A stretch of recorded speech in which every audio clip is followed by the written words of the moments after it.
A graça e a paz do Senhor Jesus, amados irmãos, palavra de vida chegando para você aqui com a pastora Cláudia.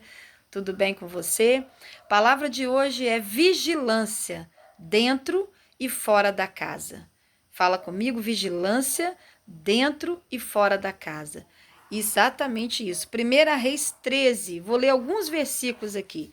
Versículo 1 diz assim: Eis que por ordem do Senhor, um homem de Deus veio ajudar Betel, e Jeroboão estava junto ao altar para queimar incenso, e clamou contra o altar com a palavra do Senhor e disse: Altar, altar, assim diz o Senhor, eis que um filho nascerá à casa de Davi, cujo nome será Josias, o qual sacrificará sobre ti sacerdotes dos altos, que queimam sobre ti incenso, ossos de homens, e queimarão sobre ti. E deu naquele mesmo dia um sinal, dizendo: Este é o sinal de que o Senhor falou: Eis que o altar se fenderá, e a cinza que nele está se derramará. Queridos, a palavra do Senhor é muito forte. Esse texto, lendo todo o capítulo 13 de 1 Reis, eu quero que em casa você leia com calma todo o capítulo 13 de 1 Reis.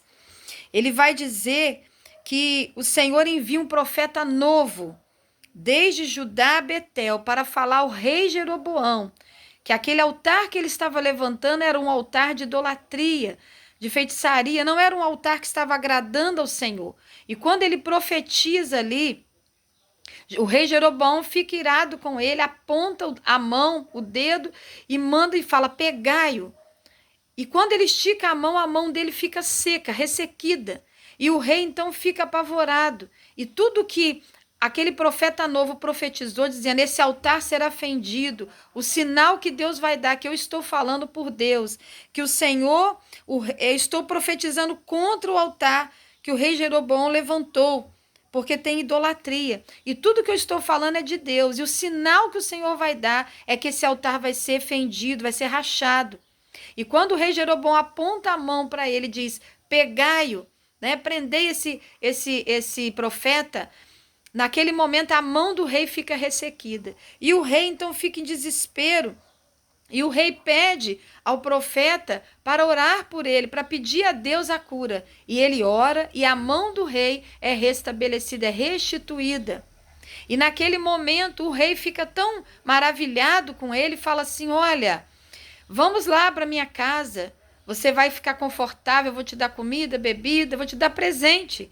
E o profeta novo, ele diz assim: não, eu não posso, porque Deus falou comigo que aqui nessa terra eu não posso comer, eu não posso, aqui em Betel eu não posso comer, eu não posso beber, eu não posso pegar nada de vocês, nem pelo caminho que eu vim eu posso voltar.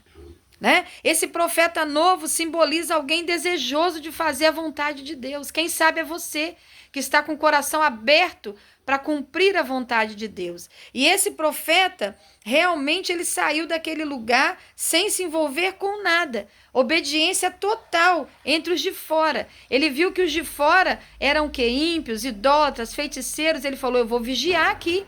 Eu vou vigiar, não vou comer, não vou beber, não vou me envolver com ele, só vou entregar o recado de Deus, que Deus vai levantar o rei Josias para restaurar, né, toda a casa, para restaurar o altar, para restaurar tudo. Deus não está aceitando esse altar com idolatria aqui, diante dele. Então ele fez tudo o que Deus mandou. Porém, queridos, no final do texto, no final do capítulo, a partir do versículo 11 em diante, quando ele está indo embora por outro caminho, existe em Betel um profeta velho. Quem é o profeta velho? Profeta velho pode significar alguém com dons e vida espiritual estagnado, parado, contrastando com a vitalidade e o desejo do profeta novo. O profeta velho pode simbolizar alguém que não tem deixado Deus usar mais, e ele tem ciúme e inveja daquele que tem sido usado. Por isso, Deus está dizendo para você, Ele me acordou hoje com essa palavra para passar para você. Vigie fora da casa, entre os ímpios, no trabalho, na sala de espera de um consultório, no mercado, na rua, nas esquinas, mas também vigie dentro da tua casa. Vigie dentro da igreja. Vigie entre os crentes, porque nem toda pessoa que se diz cristão e crente é liberto, vive no espírito. Muitos têm vivido na carne e podem ser usados como profeta, dizendo o Senhor falou quando o Senhor não falou. E é necessário que você, meu querido irmão, minha querida irmã, tenha vigilância dentro da casa. Versículo 11 ao 14, falando do profeta velho, ele morava em Betel. E o ato e o feito de Deus pelo profeta novo atraiu o profeta velho. Chamou a atenção dele, talvez por inveja ou por curiosidade. Os filhos dele contaram, olha, tem um profeta de Deus aí e fez isso, isso e isso. O altar de Jeroboão rachou, a mão do rei ficou ressequida e foi curada. E ele já estava indo embora. E ele manda abardar o jumento e vai atrás daquele profeta e fala, volta comigo.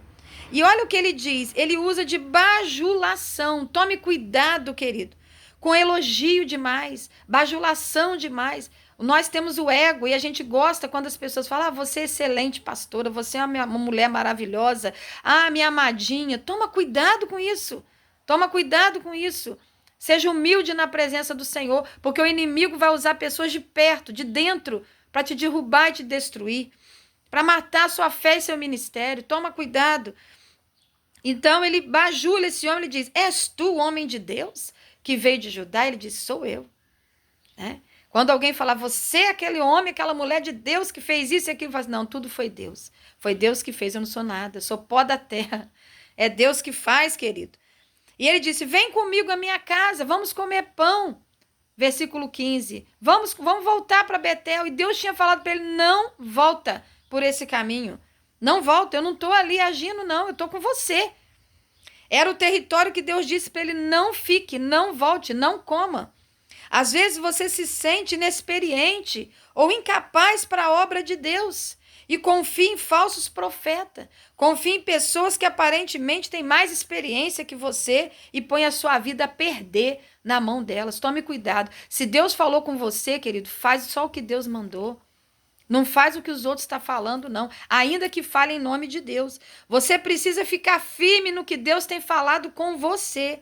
Versículo 16 e 17. O profeta novo disse que não iria, pois Deus assim lhe ordenara. A primeira reação dele foi, não, eu não posso voltar, não posso comer com você, porque Deus falou que não.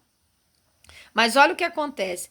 Aquele profeta velho, no versículo 18, lhe disse que ele também era profeta. Não é só você que é profeta, eu também sou. Olha como muda o tom da voz.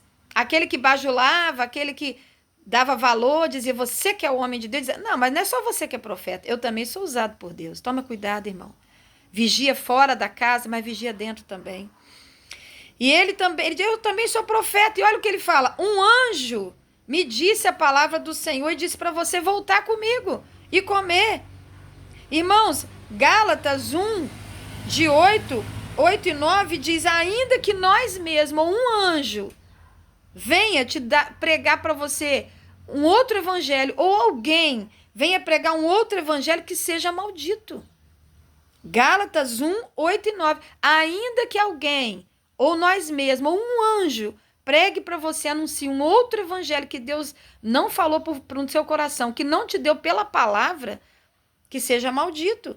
Mas esse profeta velho mentiu para ele, está escrito na palavra, que ele mentiu, versículo 18. E o profeta novo fez o quê?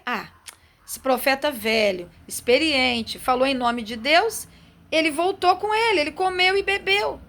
E quando ele estava na mesa, comendo, bebendo em Betel, o lugar que Deus falou para ele não ficar, naquele momento Deus voltou a usar aquele profeta. Deus voltou a usar aquele profeta e lhe disse que por ele desobedecer, ele iria morrer. Ele iria morrer. Você já parou para pensar nisso? Que ele iria morrer, querido.